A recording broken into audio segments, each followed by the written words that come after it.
Okay. So, kahapon pa to dumating. Well, kita nyo ba yan? Well, kita nyo ba sa title? Pero ayan, lahat ba meron ng pira? O rock pira? Kasi kung wala pa kayong pira, wala, kakasahod lang. Por na yun, por. Anyway, so, nasaan na yun? Ang gagawin natin? Nawala, wait. Yun sinasabi ko. Na-order natin siya kasi may mga nakita tayong mga umorder biglang dumating daw, so wala pa sang wala pa sa magbabayad. So na-order natin siya nasaan na yun? Ang mabilis lang. 8:30. So 8 nung August 30 natin siya na-order, and then ito na nga, dumating na siya agad. Anyway, so ito na nga, open na nga natin. Kahapon pa to dumating, so 8:30, September 4 ngayon. Well, September 4 ngayon, pero technically kahapon pa to ng tanghali dumating, parang ganun, or umaga, hindi ko matandaan, pero yun, so parang 3 days lang yata. Ayun nga yung nirereklamo ng iba, mga nababasa ko, kasi nakalagay, pag order ka originally, parang pre-order, parang pre-ships in 30 days. Dumating dumating na agad. So ayan, open na natin. At speaking of, dahil nga in-expect ko mga next week pa to dadating, may video na akong ginawa yung mga 60% keyboard. So siningit ko lang to kasi nga medyo ito yung unang, may damage, pero ayos lang. Siningit ko na nga lang to dahil wala, ito yung uso ngayon. Okay, so ito na nga yung rock pira.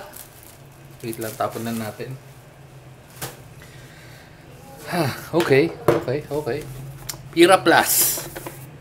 Rock Pira Plus. May mga onting damage yung box, pero all goods lang. So, yung makukuha mo pag bumili ng box, Pira Plus 66 keys wireless mechanical keyboard, kakisigan. Yung nila, rack sa gilid. Yan. So, kung wala kang pira, bumili ka ng Pira Plus. Okay. Try mode, 66 keys, gasket mount, south facing, Kali over socket. Yun lang, Otemo switches, pero okay lang, papalitan na lang natin yan. Aluminum na knob, plate mounted, ABS, polycarbonate, poron. Talaga, 4,000 mAh each pala to. Okay. Wait lang, itong deal breaker dyan. Tingnan nyo. Software is VIA using JSON. So, maganda to. And braided cable. Anyway, open na natin. Masyado na tayo napapaano doon. So again, mas nauna to kaysa doon sa isa kong video kasi nga siningit natin to dahil excited na rin tayo magbukas eh. Okay, so syempre, may kasamang top case or gilid. Wait lang. Okay. At merong manual. Basic manual. So yan. Pira Plus, FN, wired mode. So 1, 2, 3 pa rin ng Bluetooth. Same lang ng mga iba. Wait lang, hindi, sorry. Open Bluetooth settings available, locate ang device name, groups, Pira 1. Once keyboard. Okay, QWE pala. Medyo magulo kayo kasi yun. Pira Plus 1, Pira Plus 2. Pero FN, Q, W, tsaka E. And wireless mode, toggle is R. Okay. So pairing, yan.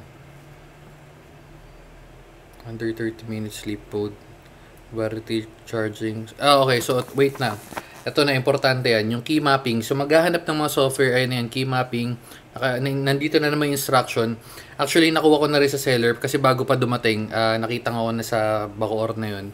Nag-message na ako sa seller yung software. Pero ayan, ayun yung instructions. So hindi natin yung mamaya, testing natin. Anyway, so other than that, tablet. So meron kang switch tsaka keycap spooler. Ang dami ko na natin ganito. Mas trip ko pa rin talaga. Ito lang sa ako, ito lang talaga yung pinaka nagamit ko kasi mas maganda yung yung dulo niyan. Ayun, no. So wala lang, nasanay na lang sinuguro ako. Okay lang din naman to, kaso parang medyo malambot. Pero maganda sa kanya, isa lang. Okay, so yan yung isang kasama sa kanya. Tapos braided cable, USB-A pa rin to USB-C. Tapos ito nga yung extra case, pero, or I mean sa gilid. Ito na yung main event. Uy. Ay, okay. So may extra siya. Pwede ka mag-white, pwede ka maganda. Okay, check lang natin kasi may nabasa na rin ako kagabi dahil nga dumating to kahapon, so feeling ko sabay-sabay to na labas. Yung iba daw kasi is faded or may damage. Parang ito, ewan ko kung nakita nyo, ayun o, meron. May parang natalsikan ng kung ano man. Wait. Hindi. Hindi, meron unti. Pero okay lang, di naman tayo ganun kaselan. As long as di siya masyado pansinin. Okay. Hindi siya aluminum, mukha lang siya aluminum, plastic. Okay. So wala na naman design iba sa gilid, ito yung taas. Sa taas USB-C, sa upper left. And then meron kang option for Windows and Mac. Trip ko tong ganito. Yung USB, wired mode. And then 2.4, ito na yung dongle. And yung Bluetooth. Yung dongle niya, kung may walang magnet, ano lang. Medyo masikip lang, pero syempre pag yun. Pag ginagamit mo ng ginagamit, sinusuksok mo na sinusuksok, luluwag yan. Okay. Sa ilalim, wala. Normal lang, basic lang na keyboard. Or na stand, meron ko isa, dalawa. Okay. So, mas maganda siya sa ibang, well, may plus siya sa ibang 60% keyboard kasi yung iba wala. Kung naririnig nyo, ayun, plastic. Pero matibay naman siya. At yung motor naririnig ko rin sa labas. Ewan kung naririnig nyo. Tapos, bukod dun, syempre dun sa isa nating keyboard na tag dito, Z-Friend, ito rin yung isang keyboard na 60 na may knob. Ayun o. Pero again, ano to nasa price range niya is 3,000. Pero, wait. Okay, so ayun, going back, ang price range na originally is 2,995. Yan, sa Rock official store natin nabili. Pero nakuha natin ng 2,418 dahil nga meron sila nung bumili ako that time. Wait. Yan, pag nag-buy tayo, oops. Yan, Pira Plus. Ang dami bumili Parang 300 plus yan dati 174 na lang Tapos nag-buy now tayo. Oops. Alam, nakita yung order, mamaya hakin nyo ako meron pa bang code? Wala na. Or baka siguro pag hindi ka pa nakakabili. Pero yan, wala na yung 350. Tapos platform voucher. Nabubulol ako. So yun. Yun nga, kaya umabot tayo ng 2,418. So, good deal yun sa akin. Sa mga late bumili, sayang, di nyo naabutan yung less 350. Okay, so ito nga yung extra kung trip nyo yung white. So, same quality naman siya Pero ito trip ko to kasi nga siguro ito yung testing natin, ipa-partner natin doon sa MacBook natin ngayon. Pero kung trip mo yung white, okay lang din naman. Yan. So ganyan magiging itsura niyan. Pero syempre, para mas aesthetic, palitan mo rin ng white or kung ano Okay, so tabi na muna natin to. Punta na muna tayo sa keyboard. Saan yun? Okay. Saan ba nakalagay ito? Ito.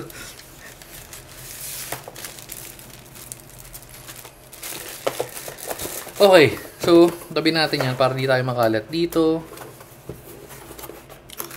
Hindi ko in-expect, VIA pala to. Kala ko typical na rock software lang, pero which is maganda. Anyway. So out of the box, itong rinig ba? Rinig. Feeling ko rinig. Medyo sabog pa rin, pero okay na siya. Ito medyo buo.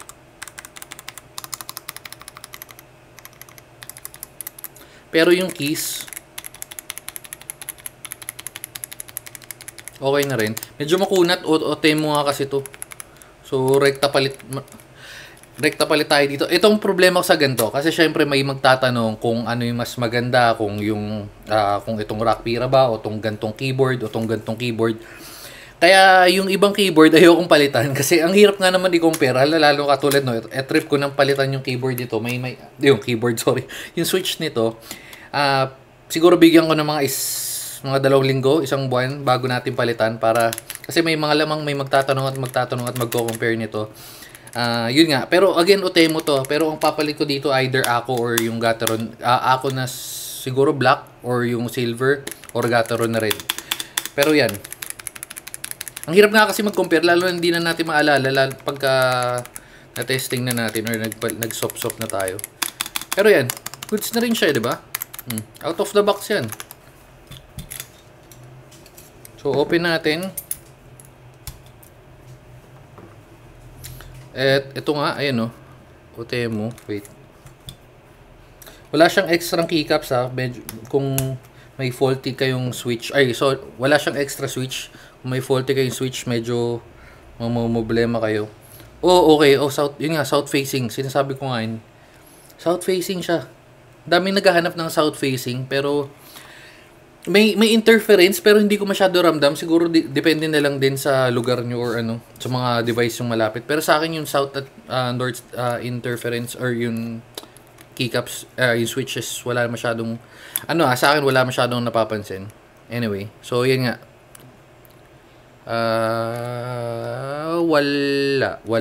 Walang butas. So kanya-kanya.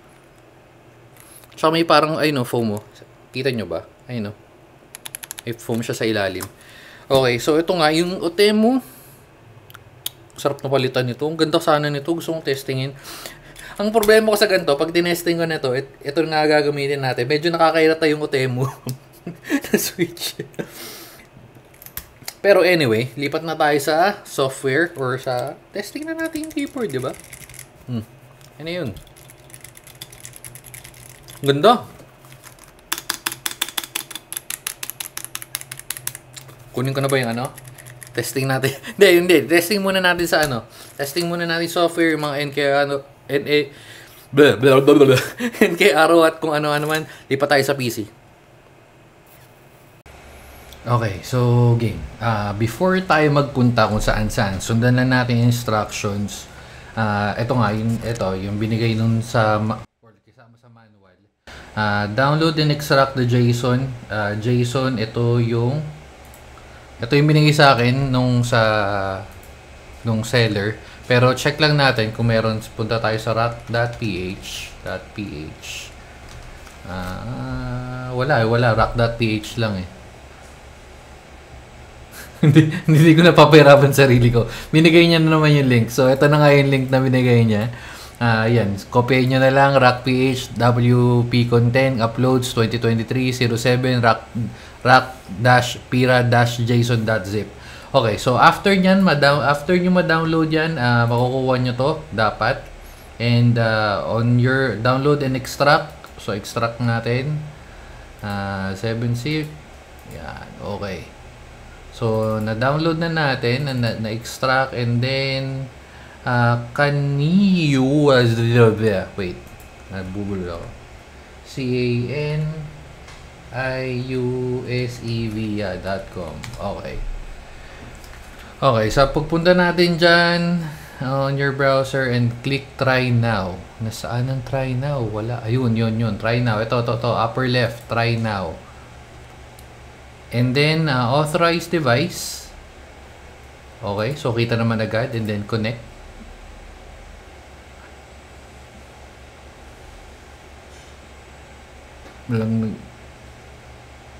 Ba't wala nangyari? Configure. Authorize device, man. Paired na.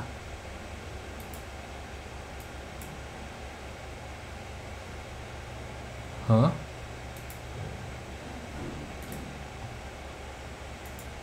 Hindi nyo nababasa. Wired to Oh. Ayaw niyang basahin may mali tayong ginagawa. Ito na. To. Sorry. Ito na nga. Ayun na. Hindi lang tayo nag-switch. Okay. So, after ma-authorize, go to settings tabs, which ayun na nga yung settings. And then, show settings. Yan. On nyo lang yan. And then, go to design tab, and enable V2 option. Confirm, enable V2, and then load natin yung JSON file.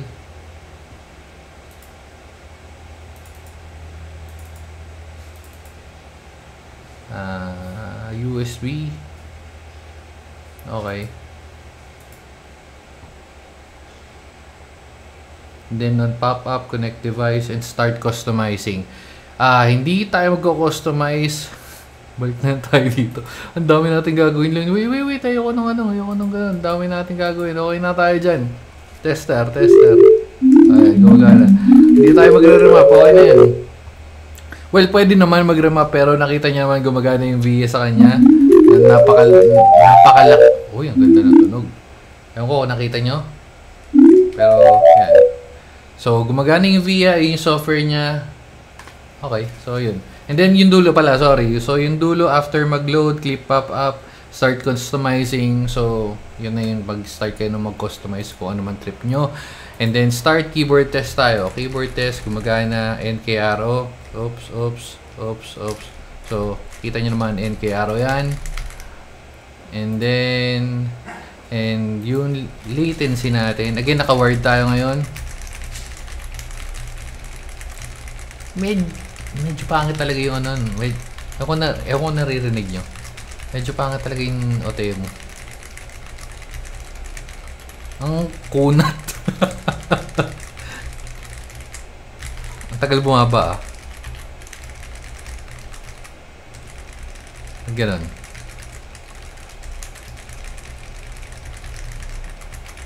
Medyo mabagal. Parang tagal dito bumaba ng ano. Talaga ba? Isa pa nga. Kasi yung ibang keyboard, saglit lang bumababa agad ng 10, 5, 2. Okay. Medyo nag-bug lang yan. So, bababayin ng 2. And then, yung last one natin, try na natin yung monkey type. Pero, yun nga, nagta-testing tayo sa latency. Medyo makunat. Pero, testing na natin.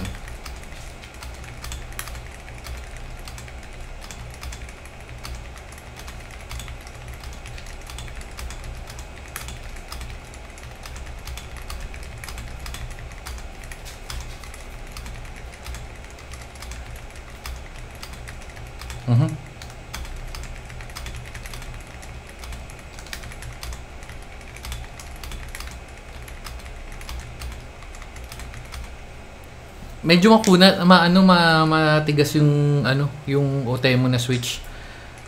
Pero yun nga. So yun. Yan, ito yung ilaw niya, no. Ewan ko kung nakikita niyo yung ilaw. So yan yung nailaw niya. So okay naman yan. Yung sa mga software niya, sa mga pailaw, wala no. Meron di waveform. Ito triangle. Hindi, magpapalit tayo. Hindi, okay na yan. Yung waveform. Hindi, pero yun, nagagana na yan. So, yun yung software. And again, ito yung Rockpira. So, yung sa price na 3,000 at nakuha ko pa ng nasa, sabihin na natin 2,400, is sobrang sulit sa compact na layout, sa compact na keyboard. Kasi una, naka-VIA na nga siya. Although hindi talaga siya legit na... Well, legit siya pero hindi siya yung use VIA na lang rekta. Tas kasi parang gagamit ka pa ng JSON. Anyway, so yan nga. Ay yung itsura niyan pag naka-RGB. So, mapapalitan mo yan. Ayun naman yung software nakikita nyo sa screen. So, yan. Ayun. So, sa mga wala pang pira, antay lang kayo. Pabarating na yan. Pero, yun. All goods tayo. So... Siyempre tatanong niyo sa akin, ito na yun, malapit sa akin. So out of the box, mas maganda yung madaling sagot, mas maganda yung switch nito. Okay, so yun, doon na natin tatapusin, pero for now, ito muna te-testing natin or gagamitin natin doon sa kabilang sa MacBook, pero yun. No, sige na. Dito na natin tatapusin, bye-bye kasi tingin si Mama Peggy natutulog Kasi pagod siya kakagala. Sige na, bye-bye, babu.